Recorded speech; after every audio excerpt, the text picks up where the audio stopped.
자, 오늘은 지난 시간에 이어서 경영 전략과 AI, 오늘은 DSC 전략을 좀 다뤄보도록 하겠습니다. 네. 자, 그림을 좀 하나 준비를 했는데요. 잘 보이시죠? 네. 자, 여기 모처의 어느 보물섬에, 보물섬이라는 드라마가 서강에 종방을 했는데요. 네. 보물섬에 보물이 어디 있대요. 네. 자, 이 찾으러 우리가 가는 거예요. 그럼 이제 이게 보물지도입니다. 그죠? 보물지도.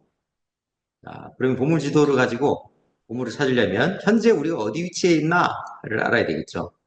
그리고 방향을 알려주는 나침반도 필요하고요. 네. 그 다음에 중간중간에 이제 중간 목표들 어디를 거쳐야 가야 되는지 뭐 이런 것들이 있을 겁니다.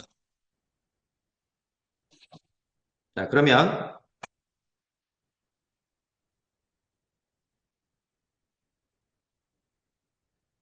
자, 여기 이게 뭘까요? 북극성입니다. 북극성. 북극성. 북극성은 미션은 북극성에 비유할 수 있을 것 같아요.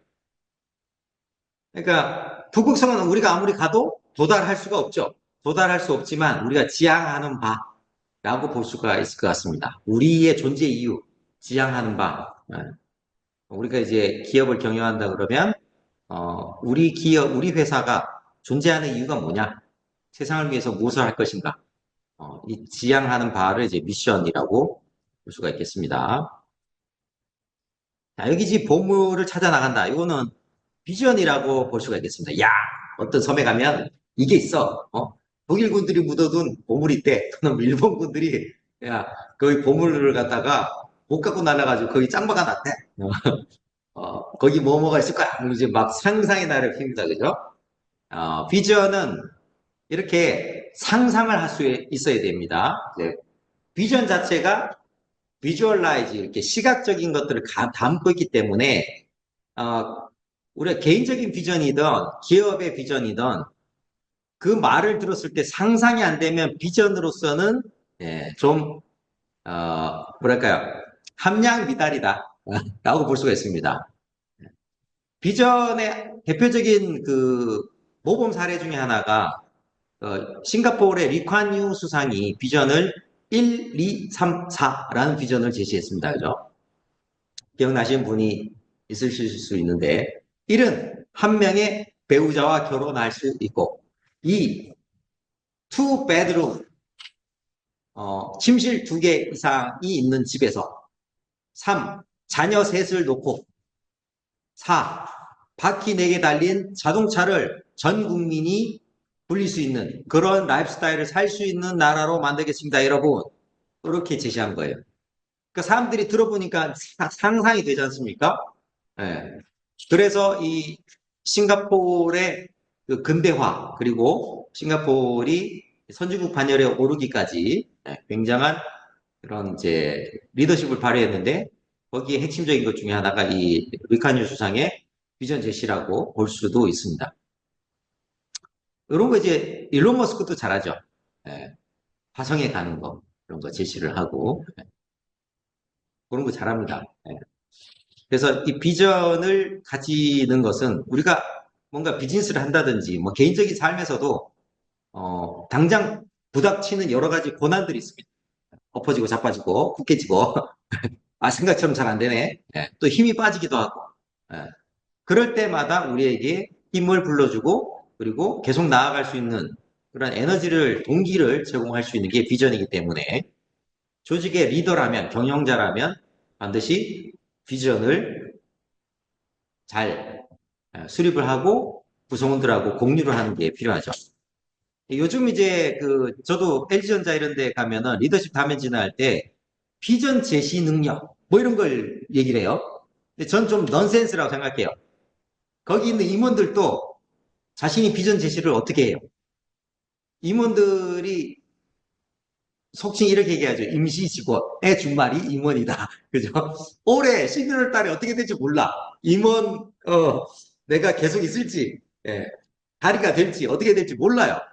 자기가 올해 연말에 자기가 보직이 유지될지 안 될지도 모르는데, 구성원들한테 어떻게 비전 제시를 합니까? 그죠? 팀장들은 더 말할 것도 없고. 예.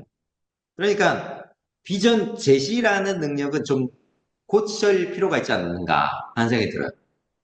그거보다는 비전을 같이 만들고 공유하고 그래서 비전을 같이 찾고 만드는 능력이 더 필요하다. 특히 요즘 이제 MZ 세대들은 회사의 비전도 중요하지만 개인 비전이 중요하죠. 그래서 조직의 리더로서 그 구성원들은 우리 예를 들어 이제 내가 신생 팀의 팀장이다 그러면 우리 팀이 앞으로 3년 뒤, 5년 뒤에 어떤 모습이 되면 만족스럽겠느냐. 예, 이렇게 해서 얘기를 쭉 수집을 해가지고 우리 팀의 비전도 한번 만들어보고 예, 각자 그러면은 우리 팀이 그렇게 되는 데 있어서 자신은 어떤 모습이 되고 싶은가? 우리가 뭐 생활하다 보면은 팀을 옮기게 될 수도 있고, 그죠? 그러면 3년 뒤, 5년 뒤에 자신이 우리 회사 내에서 어떤 모습으로 성장해 있으면 만족스러울까? 여기에서 제가 제시하는 게 세 가지를 물어보라 그래요. 조직의 리더들한테. 첫 번째는, 어, 그 명성 또는 이제 어떤 인정의 말을 듣고 싶으냐. 그러니까 평판이죠, 평판. 어떤 평판을 듣는 사람이면 만족스럽겠느냐. 평판. 두 번째는 업적 또는 성과. 3년 또는 5년 내에 자기가 어떤 업적이나 성과를 만들면 스스로 만족스럽겠느냐. 세 번째, 예, 그렇게 평판과 업적을 만드는데 자신이 어떤 역량, 어떤 역량을 가지고 있는 리더가 되면 만족스럽겠느냐. 평판, 업적, 역량. 여기에 대해서 질문을 하고 구성원이 스스로 답변을 하면서 같이 자신의 비전을 수립할 수 있도록 그렇게 돕고 그게 이제 3년, 5년 비전이면은 올해는 어떤 역량에 우선적으로 집중을 하면 좋을지 3년, 5년 동안 그런 업적이나 평판을 만들기 위해서 올해 뭘 해보면 좋을지 그래서 그런 부분들을 같이 얘기 나눠서 지금 이제 연초가 좀 지나갔는데 보통 연초에 이제 CDP 또는 IDP라는 걸 만들죠. Individual Development Plan이라고도 하고 Competency Development Plan이라고 하기도 합니다. 역량 개발 계획 또는 개인 개발 계획 이런 것들이 이제 보면은 시스템에다가 그냥 목표만 적는 경우가 많은데 각 팀의 팀 리더는 구체적인 플랜을 구성원이 세울 수 있도록 해줘야 돼요. 그래야 그 플랜을 바탕으로 해서 한 달에 한 번이 됐던 두 달에 한 번이 됐던 육성 면담을 하셔야 돼요. 육성 면담을 안 하고 내팽개 쳤다가 연말에 평가 면담만 한다. 그러면은 마치 내가 농부인데 봄에 내 논이나 밭에다가 씨를 뿌려놓고 평상시에 돌보지도 않고 있다가 연말에 가서 거두러 가는 거예요. 예. 그러면은 논밭에 뭐가 자라고 있을까요? 온갖 잡초가 무성하고 논밭 한가운데 나무가 자랄 수도 있고 그죠? 멧돼지가 길을 만들어 놨을 수도 있고 그럴 수 있습니다. 이런 얘기가 있죠. 농작물은 곡식은 농부의 발소리를 듣고 자란다라는 말이 있어요. 저는 이제 리더십 코칭을 할 때도 이런 것들 많이 좀 언급을 드리는데 조직의 리더가 어쨌든 계속 돌아다니면서 릴레이션을 가져야 된다는 거죠. 이때 한 달에 최소 한 번 정도 이렇게는 구성원과 1대1로 미팅을 하면서 지난 한 주 동안 성취한 것이나 잘된 것이 있다면 뭐가 있는지 예, 지난 한 달 동안 좀 실망스러운 거 아쉬운 점은 어떤 게 있는지 그다음에 앞으로 한 달 동안은 어떤 부분을 좀 더 집중해서 잘해보고 싶은지 더 개발하고 싶은 역량은 뭐가 있는지 그런 데 있어서 리더가 어떤 부분을 도움을 주면 더 잘할 수 있을지 이런 대화를 해가지고 성장한다. 내가 이 리더와 함께 일할 때, 이 회사에서 일할 때 내가 성장한다는 느낌을 가지는 게 굉장히 중요합니다. 갤럽에서 조사를 했어요. 어떤 조건일 때 조직 구성원이 업무 성과도 잘 내고 오래 근무하는가 두 가지를 찾기 위해서 조사를 했는데요. 가장 핵심적인 요인이 뭐였을까요? 그것은 직속 상사와의 관계라는 제일 중요한 요인이 직속 상사와의 관계였어요. 그래서 직속 상사와 어떤 관계를 가질 때 구성원이 성과도 잘 내고 오래 근무한가 봤더니 그 리더가 나를 개인적으로 한 인간으로서 존중을 해주면서 예, 그리고 그 리더와 내가 있을 때 성장이 되더라. 저 리더가 하고 있을 때 내가 성장한다라는 느낌을 가질 때. 그래서 저는 이제 리더십 코칭 같은 거 하면 직속 부하 직원하고는 최소 일주일에 아주 짧게라도 1대1 릴레이션은 반드시 한 번 이상 가지시라고 말씀드려요. 너무 바쁘다. 그래도 잠깐 차 한잔 하면서 5분이라도 좋고 10분이라도 좋고 재택하고 있으면 전화라도 해가지고 밥은 챙겨 먹었는지 대화할 수 있잖아요. 그죠? 어, 지난 한 주 동안 잘 된 게 있다면 뭐가 있냐? 생각만큼 안 돼서 답답하거나 아쉬운 건 뭐냐? 이번 주에 집중해야 될 거는 뭐냐? 내가 어떻게 도와줄까? 질문 한 네 가지 정도만 해도 충분히 경청하고 공감해주고 지지 경영 응원해주고 하면은 구성원들과의 관계에도 돈독하게 되고 그 질문과 대화 속에서 구성원 자신도 전체 한 주를 돌아보고 다음 한 주에 대해서 어떤 부분에 집중해야 될지 생각이 정리가 되는 시간이 될 수 있습니다. 여기 이제 우리 참여하신 분들도 이제 조직의 리더분들도 많으시니까 한번 써먹어 보시면 좋을 것 같습니다. 자, 이렇게 비전에 대해서 얘기하다가 조금 옆으로 샜는데요. 자, 그 다음에 이제 이 나침판 역할이라는 것은 핵심 가치입니다. 코어 밸류. 요즘 조직 문화가 중요하다는 얘기 많이 하잖아요. 조직 문화의 근간, 조직 문화의 가장 근간이 된 게 뭐냐? 바로 코어 밸류입니다. 또는 쉐어드 밸류라고 하죠. 핵심 가치 또는 공유 가치라고 하는데 이 핵심 가치가 제대로 서 있어야 조직 문화가 생기는 거예요. 그 다음 이게 씨앗이라면 이게 이 싹이 나고 자라려면 뭐가 필요하냐? 이 핵심 가치와 연동이 되는 KPI 지표가 뭔가는 있어야 돼요. 그럴 때 조직 문화가 생깁니다. 예를 들어 사장님이 협력을 합시다. 협력. 팀워크가 중요해요. 라고 얘기를 하는데 팀워크와 협력에 관련되는 성과 평가 제도나 KPI가 없다.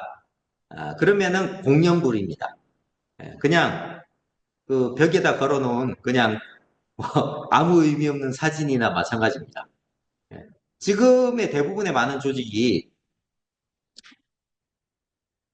MBO라든지 뭐 이런 평가 자체가 상대평가 제도를 가지고 있는 회사들이 많죠. 상대평가라는 것은 옆에 놈보다 내가 잘해야 점수를 많이 받는 거예요. 그죠? 그럼 내가 옆에 놈 도와줄 일이 뭐가 있습니까? 도와줄 필요가 없지. 도와주면 안 되지. 방해를 해야 되지, 오히려. 그죠? 상대방이 못해야 내가 높은 그 점수를 받으니까. 이게 바로 마이크로소프트에서도 그런 일이 생겼어요. 지금 이제 현재 CEO가 들어오기 전에 그 CEO가 이렇게 경쟁 중심으로 이렇게 평가 제도하고 사람들을 몰아붙였거든요. 그랬더니 그 조직 문화가 어떻게 됐냐? 내부 총질이 만연해 있는 조직의 사일로, 그죠? 부서 간의 이 사일로 현상과 내부 총질이 엄청 심했어요. 지금 이제 사티아 지금 CEO가 들어오면서 그걸 확 바꿨죠. 상대평가제도 없었어요. 절대평가 중심으로 하고 코칭을 도입하고 그러면서 조직 문화가 확 바뀌고 이 다 주고 가던 마이크로소프트가 새로 부활하는데 결정적인 영향을 미쳤다는 얘기가 많이 나옵니다. 자, 그래서 코어 밸류는 나침반에 해당한다. 그다음 전략적 목표. 비전을 가기 전에 중간 목표들이 이제 전략적 목표다라고 보시면 되겠습니다. 예를 들어 뭐 5년 내에 코스닥 등록하는 게 목표다라고 하면은 중간에 전략적 목표가 뭐 고객 100만 명 확보, 뭐 1년 내에 100만 명 확보 이런 것들이 전략적 목표가 될 수가 있겠죠. 마켓시어 몇 퍼센트 장악한다, 점유한다, 뭐 이런 것들이 전략적 목표가 될 수 있을 겁니다. 자, 그래서 앞에 이제 여러 가지 경영 전략들이 이런 경영 전략의 체계들이 제대로 얼라이먼트가 돼야 힘을 발휘할 수가 있는 거죠. 다시 한번 정리하면 이제 비전과 전략은 정사적 커뮤니케이션 및 공감대를 바탕으로 수립을 해야 되고, 그래서 이제 그 장기적인 비전이나 어떤 미션 이런 것들은 중간에 한 몇 년에 한 번씩 예, 전 직원들 리서치를 좀 하고 해가지고 업데이트를 시키는 것도 좋은 방법이죠. 왜냐하면 요즘 세상이 하도 빨리 변하니까. 예.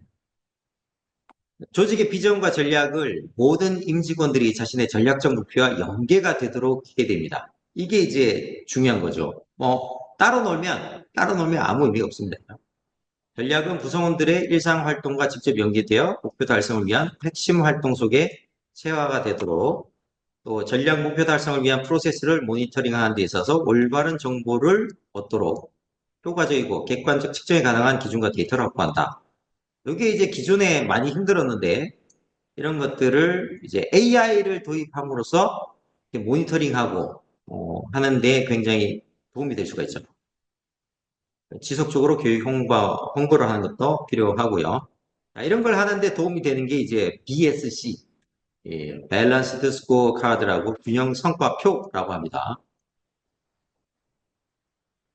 조직의 비전과 경영 목표를 각 사업 부문과 개인의 성과 측정 지표로 전환해서 전략적 실행을 최적화하는 경영관리법인데, 하버드대 로버트 카플란 그리고 데이비드 노턴이 92년도에 제시를 했습니다.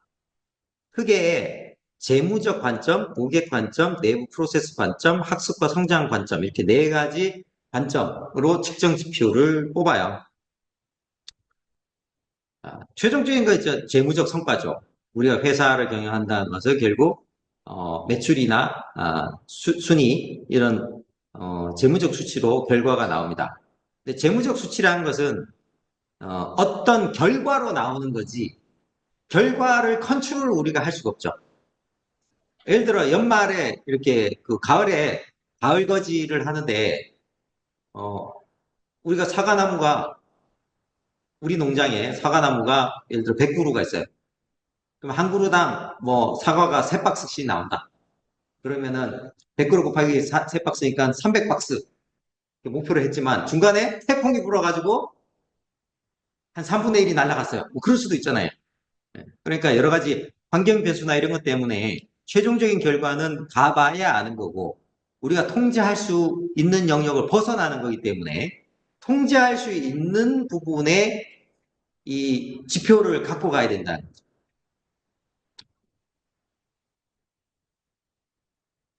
자, BSC가 등장하게 된 배경이 있습니다.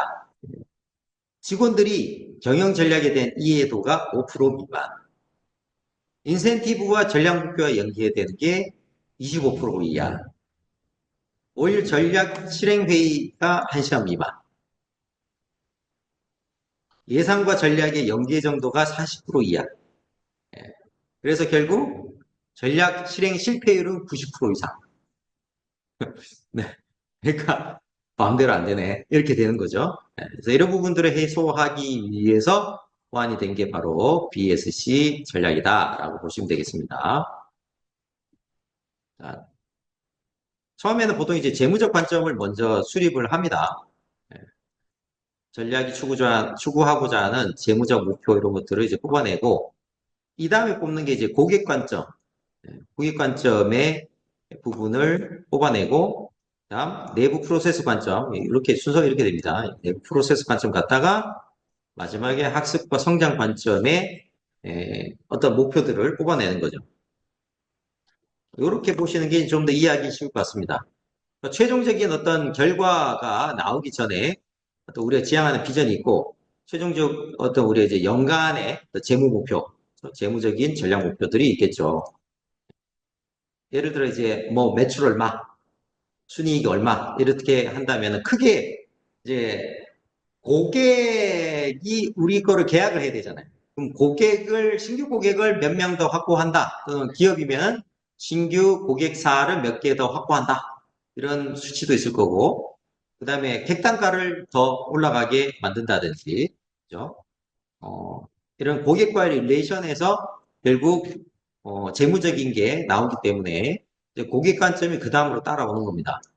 그럼 고객 관점에 이런 것들을 전략적 목표를 수행을 하려면 내부에서 우리가 이제 기능 전략 차원에서의 여러 가지 전략 목표가 있어야 되겠죠. 예를 들어 뭐, 이 고객을 제대로 관리하기 위한 CRM을 갖다가 좀 더 고도화를 한다. CRM을 갖다 업그레이드를 한다라든지, 또는 마케팅을 좀 더 뭐 잘한다라든지, 또는 고객에게 서비스를 잘하기 위해서 고품질의 서비스 또는 제품을 갖다가 개발한다라든지, 이런 내부 프로세스 관점의 전략적 목표들이 나올 수가 있고요. 이런 거를 수행하는 구성원들이 어떤 역량이 있어야 되잖아요. 그러면은 뭐 예를 들어 요즘 같은 경우에는 구성원들한테 AI 활용 교육을 시킨다라든지, 그죠? 네. 또는 내부의 AI 관련된 역량이 부족하다면 그런 역량을 가지고 있는 사람을 스카우트를 한다든지, 또는 관련된 회사와 전략적 제휴를 한다든지 이런 것도 하나의 방법이 될 수가 있겠습니다. 사례고요. 이렇게 학습과 성장, 내부 관점, 고객 관점, 재무조, 재무 관점. 재무 관점에서 가장 많이 하는 게 이렇게 원가 구조 개선하는 거, 자산 효율성 증대, 매출 기회 확대, 고객 가치 증대. 요거를 제일 많이 합니다. 여기 이제 많이 활용되는 것들 위주로 이렇게 정리를 해놨으니까 참고를 하시면 되겠습니다.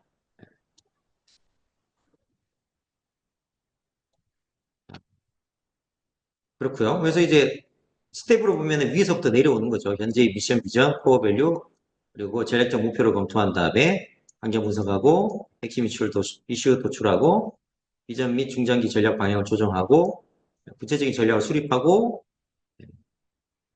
이때 이제 전략 체계도가 나오죠. 이게 BSC 전략 체계도, BSC 전략 체계도가 나오고 KPI 나오고 그래서 실행하고 평가하고 보상하고 피드백하고 이렇게 돌아가게 되겠습니다. 전략 실행에서 가장 중요한 네 가지를 꼽으라고 했더니 이렇게 나왔어요. 정보의 올바른 흐름이 중요하다. 54% 이상 답변했습니다. 의사결정 권한을 명확하게 하는 게 필요하다. 50% 이상. 동기부여가 중요하다. 26%. 조직 구조가 거기에 맞춰서 전략에 따라서 조직 구조가 변화해야 된다. 25%. 요거를 여러분들이 좀 염두에 두시면 좋을 것 같습니다. 가장 중요한 게 정보가 제대로 흘러야 된다라는 거. 전략이 현장 직원들에게 의미 있어야 된다는 거죠. 제가 어느 중소기업에 코칭하러 갔어요. 그 사장님한테 여쭤봤어요. 사장님, 어, 5년 안에 꼭 이루고 싶은 사장님이 중요하게 생각하는 목표가 있다면 뭐가 있습니까? 그랬더니 포스닥 등록이요. 그런 거예요. 그래서 제가 이제 임원들 몇 분, 지금 우리 회사에 있는 임원들 몇 분 부르라고 했어요. 그리고 팀장님들도 좀 몇 분 부르라고 그랬어요. 그래가지고 이렇게 메모지를 나눠드렸습니다. 나눠드린 다음에 우리 회사가 5년 내에 코스닥 등록하는 이 목표에 대해서 절실함, 절박함, 첫 번째. 이거 꼭 이루어야 되겠다. 이런 절실함, 절박함이 10점 만점에 몇 점입니까? 10점은 죽더라도 해야 되겠다. 이 정도의 절실함, 절박함이면 10점. 네. 전혀, 전혀 뭐 여기에 대해서 절박함이나 절실함이 없다. 그거 왜 하는데, 이러면 1점. 이렇게 해서 점수를 적게 했어요. 두 번째 점수는 뭐냐면, 비전, 이 목표에 대해서 이거 5년 안에 이루어질 얼마나 그 가능성이 있고, 얼마나 구체적인 어떤 비전을 갖고 있는가. 예. 여기에 대해서 10점 만점의 점수. 그 다음에 구체적인 플랜. 이 계획대로만 하면은 그렇게 되겠네라고 느껴질 정도의 확실한 계획을 갖고 있다 싶죠. 이렇게 점수 체크를 쫙 했습니다. 그래서 첫 번째, 이걸 DVP 모델이라고 하는데 하버드 AMP 최고 경영자 과정에서 하는 거예요.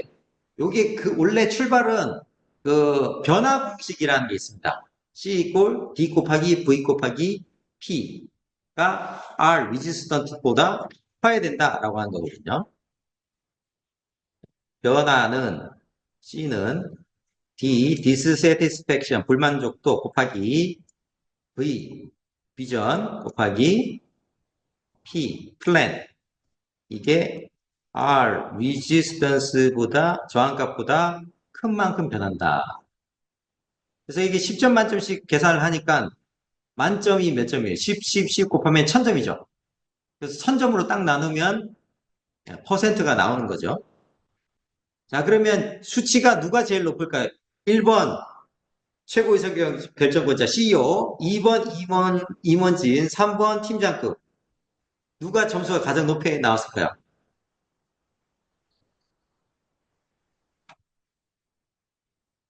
김 대표님.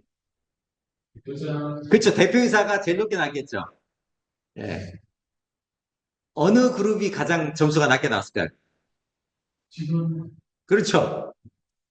그러니까 어떤 팀장은 우리가 고수다 간다고요? 처음 듣는 얘기인데? 이런 사람도 있고. 그리고 상당수는 그거 가면 뭐 하는데? 그죠? 나는 주식 하나도 없고 고수다 가면 뭐 하는데? 그죠? 그럼 어떻습니까? 제가 이렇게 수치 딱 계산해가지고 평균 딱 내가지고 자 이제 다들 자기 자리로 돌아가세요. 대표이사님한테 딱 보여드리면 예, 점수가 퍼센트로 나누면 이제 사장님은 한 60% 정도 나오고요. 예, 임원급은 한 40% 정도 나오고 팀장급은 한 20% 정도 나와요. 그럼 제가 사장님한테 여쭤봅니다. 사장님, 누가 사장님한테 사업 계획서를 들고 와가지고 친구인데 친구가 사업 계획서 들고 와서 친구야 이거 끝내주는 사업 아이템인데 투자 좀 해라. 네 재산의 3분의 1을 투자를 해라. 또는 절반을 투자해라. 라고 하는데 사업 성공 가능성이 다 평균 나누면은 대략 한 40% 되겠죠. 성공 가능성 40%면 투자하시겠습니까? 안 하겠습니까? 물어봐요. 그럼 투자한다 그럴까요? 안 한다 그럴까요? 안 한다 그러죠. 그럼 사장님이 저한테 이래요. 코치님, 웃자고 좋겠습니까? 라고 물어봐.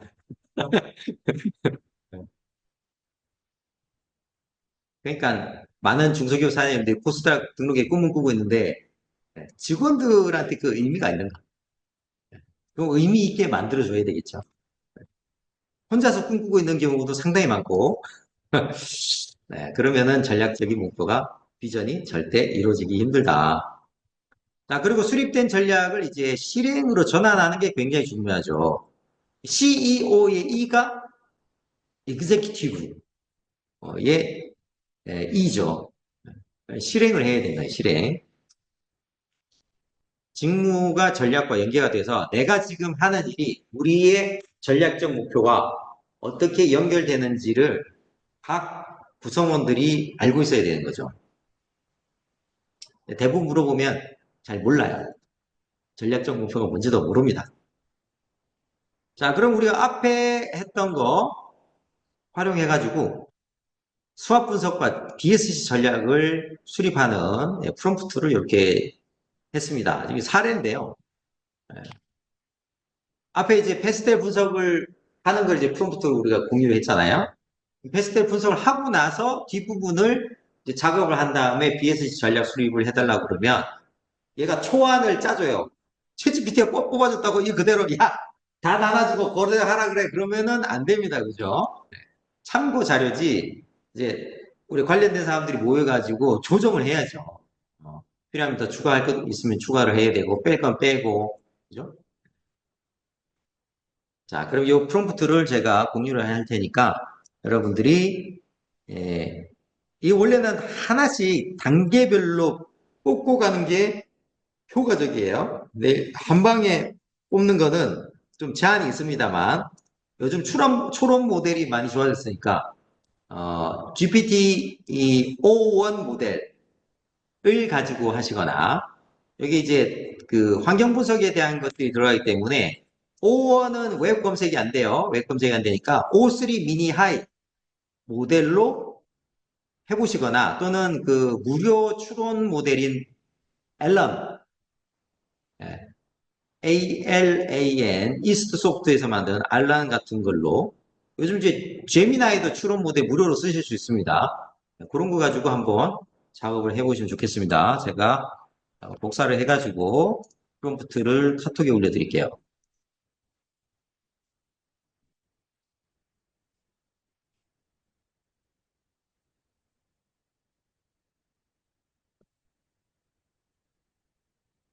자, 밑에 이제 사업 분야, 회사는 여러분들이 바꿔보세요.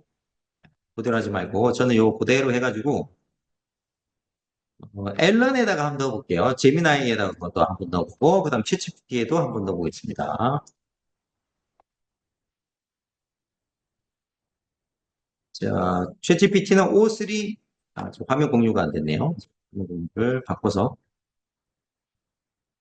O로 안 하고요. 호오는 일반 모델이기 때문에 약해요. 그럼 O3 O3 미니 하이로 하시는 걸 소희비원 예 왔네요. 예, 교수님, 안녕하세요. 네, 반갑습니다. 네, 안녕하십니까?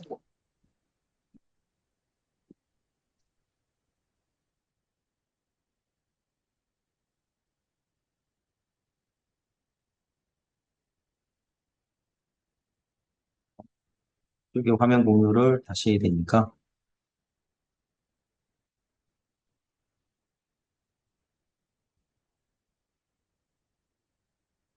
GPT 51 모델, O3 미니 하이, 예, 51은 검색이 안 돼요. 여기 넣고, 저기,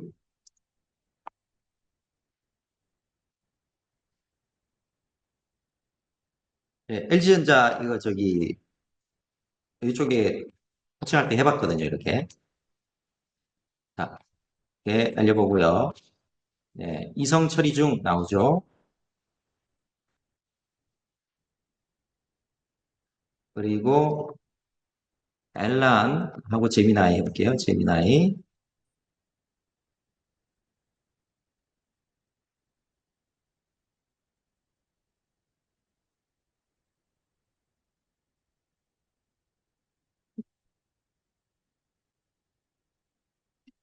이렇게 많은 시험을 동시에 다 보기 때문에 네,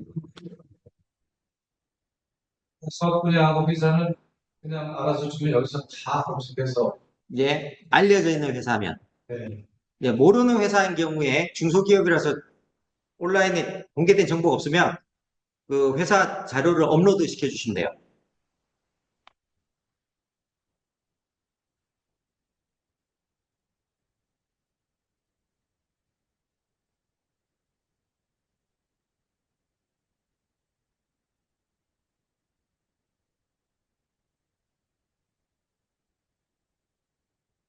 자, 제미나이 같은 경우에는 지금 고급 추론 능력 사용력 있죠.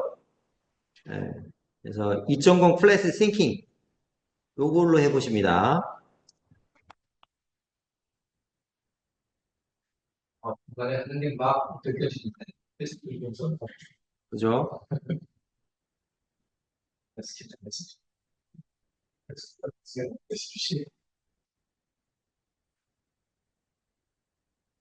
SPC의 그 사업부가 여러 가지 있으니까 특정 사업부를 지정을 해주시는 게 좋죠. 아이스크림 사업. 아이스크림 사업부 하셨습니다.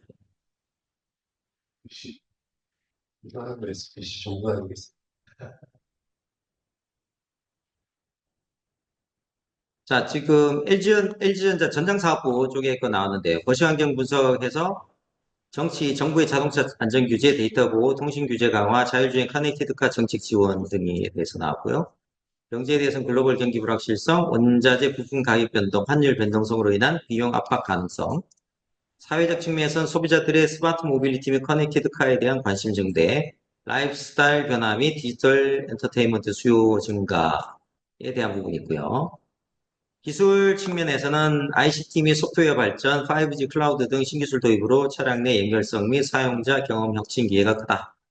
환경 측면에서 친환경 차량, 경량화 소재 요구 증가, 배출가스 규제 강화에 따른 기술 개발 압력이 있다. 네, 법률 측면에서는 안전인증, 개인정보 보호, 지적재산권 관련 규제 강화로 개발 및 출시 과정에서 법적 준수가 필요성이 더 커졌다. 네, 그런 얘기들이 나왔고요. 주요 경쟁자 도출 및 강약점 분석에서는 보쉬가 강점, 글로벌 네트워크를 보유로 하고 있고, 안정적 기술력, 광고 및 R&D 투자 체계 등등등. 네, 그 다음에 컨티넨탈, 그 다음에 허만 인터내셔널, 여기 이제 그 오디오 만드는 데죠. 여기가 LG전자하고 화만칸 해가지고 같이 제휴도 하고 했었죠. 삼성전자 차량 부분이 있고요. 그래서 LG전자 전장사부 강약점 분석, 네, 탄탄한 전자제품 제조, 품질 관리 기반, 글로벌 브랜드 신뢰도, 혁신적 기술력, R&D 인프라를 바탕으로 한 첨단 솔루션 개발 능력, 다양한 산업 분야의 협력 네트워크와 OEM, 글로벌 파트너십, 약점, 전장 분야 진입 초기로 경쟁사 대비 경험 전문성이 좀 부족하다. 부품 원가, 생산 효율성 개선이 필요하고, 내수 및 해외 시장 확대 시 초기 투자 부담이 존재한다. 규제 및 인증 획득 과정에서 기술 안정성 확보에 추가적인 역량 강화가 요구된다. 수학 분석 결과가 요약이 됐고요. 네, 수학 전략이 나옵니다. 그래서 스트렝스와 어퍼추니티 전략, 우수한 R&D 역량과 글로벌 브랜드를 기반으로 첨단 IVI 솔루션 개발, 글로벌 시장 확대 추진, 파트너십과 OEM 협력을 통해 5G, IoT 등 신기술을 적용한 혁신 제품 출시, 이런 것들, ST 전략, WO, WT 전략 등 나왔고요. 그 다음 BSC 전략에서는 재무 관점, 비용 효율화와 원가 절감을 통한 수익성 강화, 매출 증대 및 ROI 개선을 위한 신규 시장 및 제품 포트폴리오 확대 추진, 고객 관점에서 사용자 경험, 인터페이스 개선을 통한 고객 만족도 극대화 목표 수립, 브랜드 인지도 제고, 신뢰성 강화 전략, 내부 프로세스 관점에서 신속한 개발 및 품질 관리 체계 확립을 통해 제품 혁신 주기 단축 목표 설정, ICT 및 소프트웨어 개발, 프로세스 최적화, 학습 및 성장 관점에서 전문 인력 육성 및 교육 프로그램 강화, 조직 역량 및 기술 경쟁력 향상, 지속적인 R&D 투자와 기술 모니터링 체계, 어, 혁신 문화 정착 이런 것들을 이제 제시를 했습니다. 요거까지는 아직 부족해요. 이게 KPI를 하기 위한 지표들까지 좀 뽑아주면 좋거든요. 구체적인 그 지표별 그 수치적인 목표는 내부적으로 해야 되기 때문에 거기까지 해서 챗GPT가 뽑을 수는 없어요. 일단 이렇게 하고 그다음 추가적으로 요 다음 단계가 이 각 BSC에 뽑을 수 있는 KPI를 추천해달라 그러면 KPI들을 쫙 다 뽑아줍니다. 그런 것도 잠시 뒤에 해보기로 하고요. 제미나이는 어떻게 답변이 나왔는지 봅시다. 거시적 패스텔 분석에서 정치적 요인, 경제적 요인 좀 더 길게 나왔네요. 예, 환경적 요인, 법률적 요인 쭉 나오고 사업자별 주요 경쟁자 분석, 컨티넨탈, 로버트 보시 나오고 하만 인터내셔널도 나왔고요. 덴소가 나왔네요. 비스테온. 덴소 비스테온은 이 챗GPT 그 O3 미니 하에서는 안 나왔던 경쟁자들인데 요게 의미 있는 것 같습니다. 강력점 분석, 뛰어난 디스플레이 기술력, 소비자 가전 분야 브랜드 인지도 마케팅 역량, IT 기술 및 소프트웨어 역량, 글로벌 네트워크, 적극 투자, 약점, 전통적인 자동차 부품업체 대비 낮은 시장 점유율, 과 업력, 자동차 산업 특성에 대한 이해 부족 가능성, 완성차 업체와의 관계 구축, 수익성 확보 문제, 스팟 분석이 다 되고 전략 측면에서 SO 전략, 프리미엄 IVI 시장 선점, 뛰어난 디스플레이 기술력과 소비자 가전 브랜드 인지도 활용하여 고성능 고품질의 프리미엄 IVI 시스템 개발하고 빠르게 성장하는 전기차 고급차 시장 공략, 미디어 모빌리티 주도, 개인화된 사용자 경험 제공. 전반적으로 봤을 때 저는 제미나이 2.0 플래시 싱킹의 답변이 더 마음에 드는데요. BC 전략. 여기는 목표와 측정 지표도 이렇게 뽑아주고 있죠. 실행 과제도 뽑아주고 있고요. 마음에 듭니다. 재무적 관점에서 IVA 사업 매출 성장 및 수익성 확보 관련해서 지표는 매출 증가율, 영업이익률, 투자 수익률을 뽑아줬고 실행 과제가 고부가치 프리미엄 IVA 시스템 개발 및 판매 확대, 원가 절감 및 효율적 자원 배분, 신규 고객 및 시장 개척 이런 것들 괜찮게 나왔네요. 자, 그럼 앨런 가지고 한번 해봅시다. allan.est.ai 링크 잘 모르신 분도 있으니까 카톡에 링크 넣어드릴게요. 자, 앨런 여기에 딥시크 R1이 여기 설치가 되어 있습니다. 그래서 R1 선택하고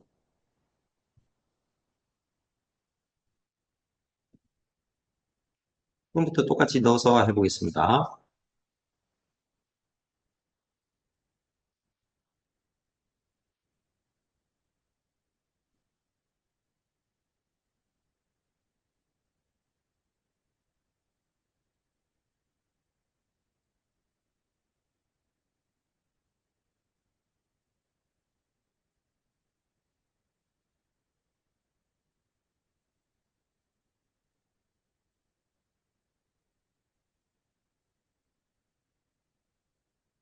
네, 거시환경 분석, 정부 규제, 교육 정책, 환경 규제, 정치 교육 나왔고, 경제적 요인, 경제 성장률이 영향을 미치고 있다. 환율 변동, 소득 수준, 사회적 요인, 환경적 요인, 법적 요인, 주요 시사점,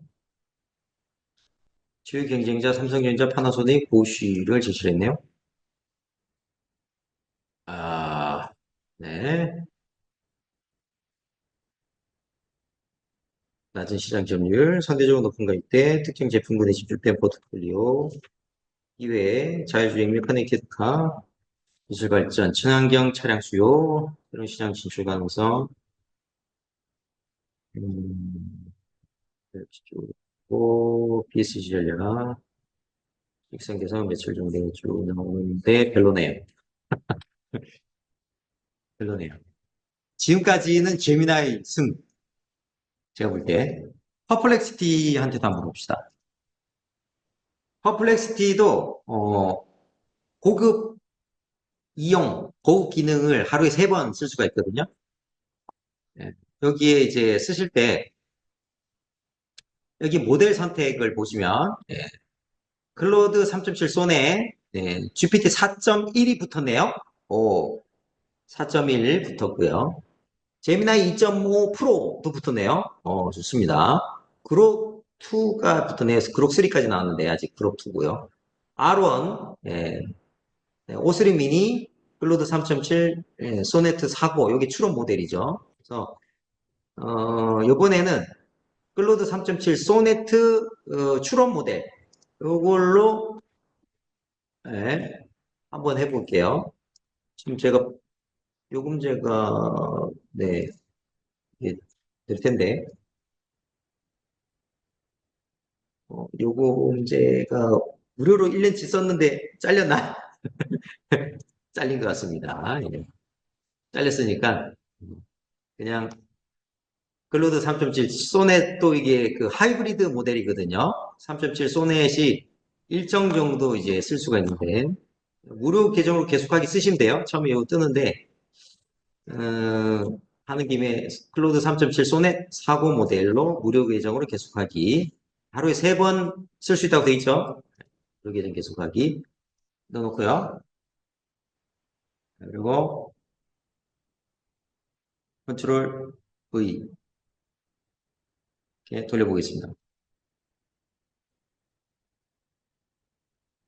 퍼플렉스티로 소넷 3.7 추론 모델을 썼을 때 어떻게 나올지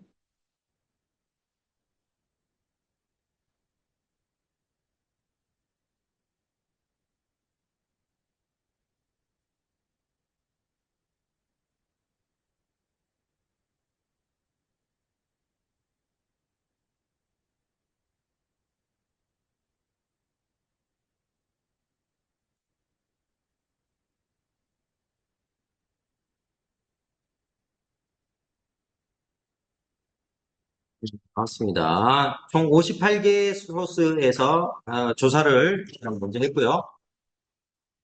정치적 관점에서 네, 경제적 관점 수치들을 잘 뽑아줘요. 얘가 이 퍼플렉시티가 이런 거 잘해요.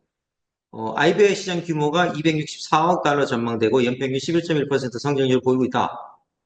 프리미엄 차량 시장이 고부가치 IBI 수요를 견인하고 있다. 네, 사회적으로 커넥티드 카에 대한 소비자 선호도가 지속 증가하고 있다. Z세대 중심으로 스마트폰 연동 기능 수요가 급증하고 있다. 네, 훨씬 더 기술적으로도 구체적이네요. 실시간 OTA 무선 업데이트 기능이 확대되고 있고, 플렉시블 OLED, 음성인식 인터페이스 등 HMI 기술 혁신이 가속화되고 있다.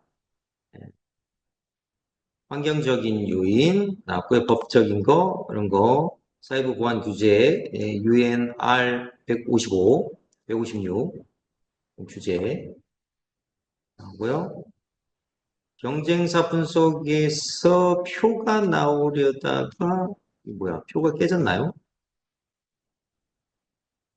네, 표가 나왔던 말은 것 같은데,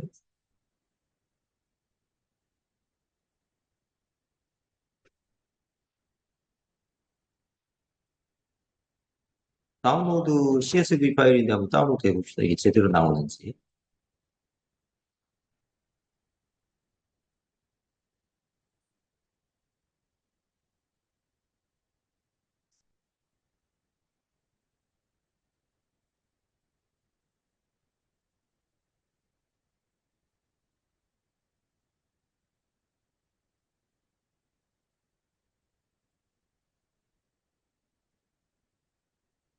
네, 데이터가 없네요. 아, 잘 나오다가 왜 이렇게 됐지? 경쟁사 분석, 이게, 뭐가 좀 안 나온 것 같아요. 수학 분석 종합이 나왔고요. 수학 전략을 봅시다. SO 전략. 메르세데스 BMW 협력을 기반으로 국민시장 공략을 강화하면 좋겠다. 이런 것들은 앞에 그 제미나이에서도 볼 수 없었던 내용이죠. LG 마그나와 기술 시너지를 활용한 전기차용 통합 플랫폼을 개발하면 좋겠다. 이런 것들은 네, 이쪽 분야에 있는 사람들은 아니고 잘 모르죠. 저는 LG 마그나 임원 코칭도 했거든요. SD 전략으로는 AI 기반 개인화 서비스 이걸로 삼성과 차별화하면 좋겠다. 사이버 보안 인증을 선제 획득하면 좋을 것 같다. WO 전략으로는 반도체 파운드리 업체 TSMC 등과 전략적 협업 체계하는 거, 인도 현지 생산 거점 설립으로 가격 경쟁 확보. 요거 지금 LG전자가 지금 인도 현지를 강화하고 있죠. 인도의 지금 국민 브랜드가 되겠다라는 전략으로 가전 쪽에 지금 인도 지금 대대적으로 투자를 하고 있는데요. 전장사업부도 뭐 하면 나름대로 의미가 있을 것 같습니다. 네. 나름 괜찮은 제안들이 많이 있네요. 재무적 관점에서 2026년까지 전장사업부 매출 15조 목표 설정하면 좋겠다. 전사 대비 20% 점유. 수치까지 내주는데요. 신흥시장에서 매출 성장률을 25% 이상 유지하는 목표를 세우면 어떻겠냐? 네, 고객 관점으로 프리미엄 OEM 고객 비중 70% 유지, EV 전용 IVI 시장 점유율을 2027년까지 30% 달성. 오, 놀라운데요? 음, 이런 거는 임원들, 여기 사업부 임원 보여주면 깜짝 놀랄 것 같은데. 중간에 그 경쟁사 분석에서 조금 뭐 갸우뚱했는데, 나오다 말았는데, 요것만 따로 한번 뽑아달라고, 다시 한번 뽑아달라고 해보죠. 근데 뒤에 전략 제안들이나 이런 수치적 목표들도 꽤 의미 있는 것 같습니다. 이거 이제 보면은 요거 수치를 좀 조정하면 되니까요. 그죠?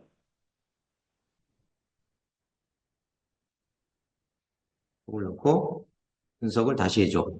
되겠습니다.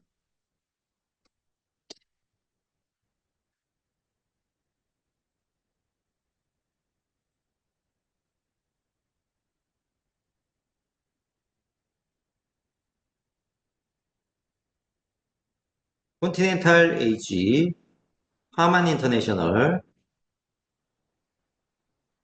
네, 그 다음에 포르비아, 보쉬, 비스테온, 국내 경쟁사 삼성전자, 현대오토에버, 모트렉스, 이통삼사,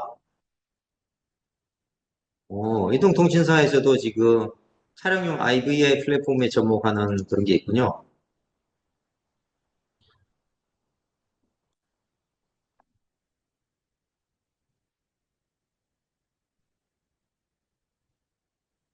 네,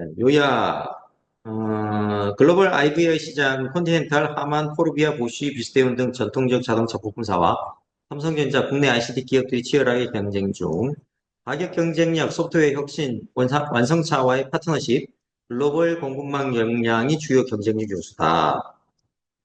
LG전자는 글로벌 텔레매틱스 점유율 1위, 프리미엄 브랜드 협력 등 강점이 있으나 완성차의 가격 압박 및 반도체 내재화 경쟁에서 도전을 받고 있다. 이 지금 그래서 LG전자 같은 경우에는 LS 반도체가 있죠, 그죠? LG에서 빠져나간 거. 예, 아마 그쪽이 계속 LG전자에서 나름 투자도 하고, 이 LG전자에서 필요한 반도체를 아마 그쪽에서 상당 부분 만들어내는 걸로 알고 있어요. 어쨌든 보니까 꽤 괜찮게 나온 것 같습니다. 네. 어, 오늘 이 실습 내용을 보니까 GPT보다는 제미나이나 어, 퍼플렉시티, 특히 퍼플렉시티 여기에 다른 고급 모델 선택해서 이런 요청을 하는 게 괜찮아 보이네요. 예. 우리 또 여기 참가자분들은 어떻게 보셨는지 또 여기 한 말씀씩 한번 들어보겠습니다. 우리 김 대표님 보실 때 어떠셨어요?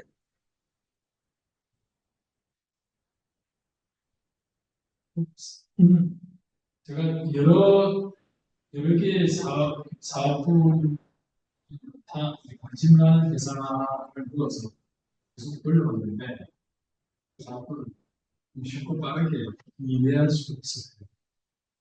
이게 저희가 좀 제안하고 하는 디자인 사업부에서 못했던 미션을 넣어보니까 걔 얘들이 원하는 빨리 볼수 있었어요.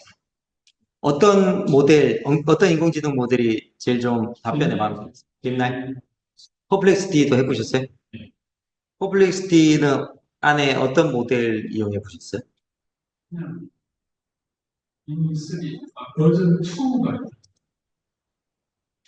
버전 2요? 앨런이 아, 앨런 말고 퍼플렉시티. 플렉스 퍼플렉시티 한번 해보세요. 제미나이에서 계속 음. 달라가지고 퍼플렉시티에 여기 클로드 3.7 소넷 요거 이용해 보세요 한번. 요거나 아니면 제미나이 2.5 프로. 예. 3.7 소넷 추론 모델 이거 괜찮거든요. 클로드 3.7 소넷 추론 모델. 사고 모델이라고 돼 있는데 이용해 보시고 이용해 보신 다음에 저한테 또 한번 피드백 주시기 바랍니다. 우리 이준희 대표님은 네 혹시 해보셨습니까? 네. 어떠셨어요? 하는데 이게 요즘에 너무 지금 요약된 건데 근원이 없어서 처음에 저거를 활용함에 있어서 그냥 인사이트를 얻고 목차는 때까지는 괜찮은 것 같은데 그 이상 더 들어가면 저 내용이 맞는지도 좀 확실히 안 가고 결국부터 사람이 검증해야 되나? 약간 이런 느낌이 계속 들어서 계속 고민하고 있어요. 네, 일단은 지금 써보신 모델은 어떤 거 쓰셨어요? 써보신 그 서브 모델 그러니까 퍼플렉시티 말씀하시는 거잖아요. 그러니까 지금 이제 챗GPT, 제미나이, 퍼플렉시티, 예. 알람. 퍼플렉시티 만들려면 제미나이가 챗GPT가 신축 리서치를 보고 요즘 있는데 네. 참 모르겠으니까 이게 지금 할루시네이션 같기도 하고 그냥 기존 이게 맞나 맞나 그러신 것 같으면 퍼플렉시티를 써보세요. 퍼플렉시티에 그 다음에 여기서 강론을 더 들어가려면 여기에 추가 데이터를 넣어줘야 돼요. 네. 회사 내부 자료를 넣어줘야 돼요. 그죠? 네. 아 그러니까 그게 한계점이 그건 거잖아요. 지금 내부 자료가 없으니까 외부의 언론이나 노출된 정보만 가지고 하는 거잖아요. 그죠? 네. 그리고 아까 이제 교수님 말씀하셨던 것 중에 이게 뭐냐면 저도 이제 대기업에서 직장 생활하는데 예. 요즘 이제 스타트업 애들하고 보니까 전략 전술 이런 게 중요한 게 아니라 당장의 지금 네이버에 4대보험 내었던 뭐 이런 거에 맞추니까 이게 어떻게 스타트업 생태계에 적용이 돼야 되나 이렇게 많이 고민이 있는데 이게 좀 벤치나 삼성은 사실은 조직의 어떤 비전과 목표를 갖는 건 중요한데 당장 저희 회사만 봐도 4명이서 네 명이서 조직 목표 그냥 당장 업무 그래서 이게 쉽지 않다 경영이 실무적으로 그런 생각 많이 하고 있어요. 네. 충분히 그런 고민하실 수 있죠. 네, 충분히 공감이 되고. 제가 이제 직원 두세 명 있는 중소기업도 네. 가서 그날 비전 수립 다 해드리고 와요. 네. 그럼 다 질문으로 해요. 그래서, 5년 뒤에 우리 회사가 어떤 모습이 됐으면 좋겠습니까? 그게 이제 크게 두 가지를 물어보거든요. 측정 하나 외적인 모습. 그 다음에 이제 조직 문화나 내적인 측면. 측정이 좀 어려운 거. 양쪽에 대해서 쭉 뽑아요. 질문을. 그래서 답변을 얻고. 그 다음에 그 구성원들 얘기를 다 들은 다음에 그다음 대표이사하고 면담을 해가지고 추려요.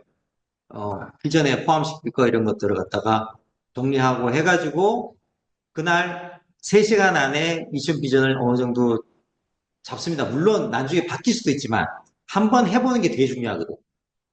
네. 일단 한번 해봐야 비전이라는 거 세워봤는데 이런 식으로 다음에 또 하면 되겠네 이런 거 감을 잡아야 되거든요. 해보는 되게 중요해요. 한번 해봐야 돼.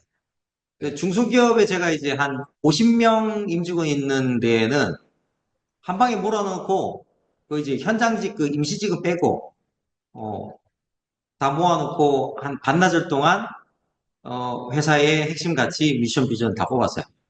그러고 났더니 사람들이 참가자들이 눈빛이 달라져요. 그 대표이사님도 너무 만족스럽다고. 예. 그래서 그런 작업을 한번 이게 맞냐 아니냐는 그 다음 문제고 일단은 한번 우리의 생각을 같이 한번 모아봤다. 우리 구성원들은 어떤 회사가 되길 바라는구나. 팀장급이나 임원급에서는 어떤 생각들을 많이 갖고 있구나. 이런 걸 대표이사가 들어보는 것 자체가 굉장히 의미 있고, 그 다음에 그런 비전 우리 회사에 중장기 목표나 비전을 수립하는데 내가 참여를 했다. 그게 구성원들한테는 동기부여가 많이 돼요. 그래서 그렇고요. 그 다음에 여기 강론적인 것들은 어쨌든 이제 회사 내부 자료가 같이 업로드를 해가지고 이게 회사의 작년도 이렇게 경영 성과라든지 여러 가지 뭐 회사 소개 자료 이런 거니까 이걸 바탕으로 해가지고 다시 한번 좀 잡아달라. 강론을 좀 더 구체적으로 잡아달라 이렇게 하면 되니까요. 앞부분에 패스텔 거시환경 분석 이런 게 했잖아요. 이거를 최근 3개월 자료만 참고로 해라. 이런 식으로 하는 게 또 도움이 됩니다. 그러니까 기간을 조사할 그 리소스의 그 기간, 그 다음에 어디를 주로 검색을 해라. 그런 것도 가이드를 주면은, 좀 더 이제 우리가 원하는 쪽의 것이 나올 수가 있죠. 자, 이렇게 이제 우리가 쭉 잡아봤고요. 여기서 이제 한 번 더 뎁스를 아까 조금 더 나가보고 휴식 시간 갖도록 하겠습니다. 일단은 O3 미니 하이가 이렇게 구체적인 수치보다는 좀 두루뭉술하게 잡아줬기 때문에 각 그 BSC의 관점별로 KPI를 좀 뽑아보라고 할게요.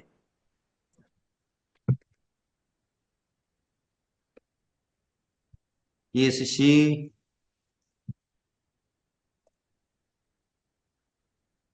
네 가지 관점별로 보다 구체적인 KPI를 제안해줘. 2가지 이상 하겠습니다. 2가지 이상. 요거를 카톡에 넣어드릴게요.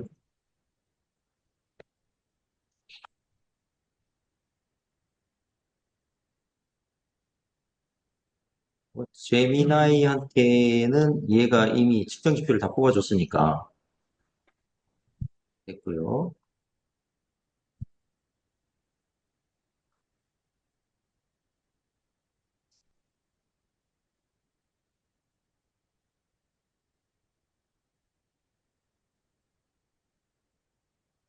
또 구글에 들어와서 챗 GPT 들어오실 줄 다들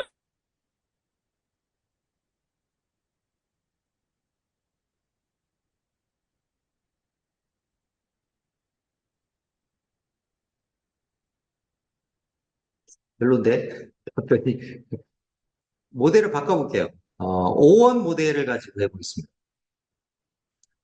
요즘은 이제 챗GPT가 위에 중간에 대화하다가 모델을 바꿔서 쓸 수 있거든요. 다시 제안해달라고 하고 있습니다.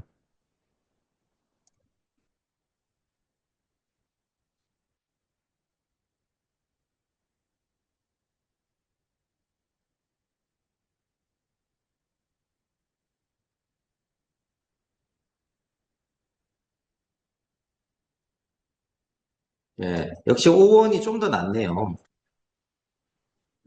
재무관점, R&D 투자 대비 매출 증가율, 신규 시장 매출 비중, 고객 관점에서 서비스 응답 속도, SLA 준수율, 재구매율, 내부 프로세스 관점에서 시장 출시 소요기간, 타임 투 마켓 단축률, 프로젝트 일정 준수율, 학습과 성장 관점에서 핵심 기술 역량 보유율, 핵심 아이디어 채택 건수 이렇게 제안을 해줬네요. 네. 확실히 아직은 O3 미니 이런 것보다 O1이 나은 것 같고요. 조만간 O3 정식 버전하고 O4 이렇게 그 정식 버전 자체가 출시가 돼서 서비스 된다고 하니까 좀 기대를 해봐야 되겠습니다. 굉장히 지금 베타 테스트 한 사람들의 평들이 좋게 나왔어요.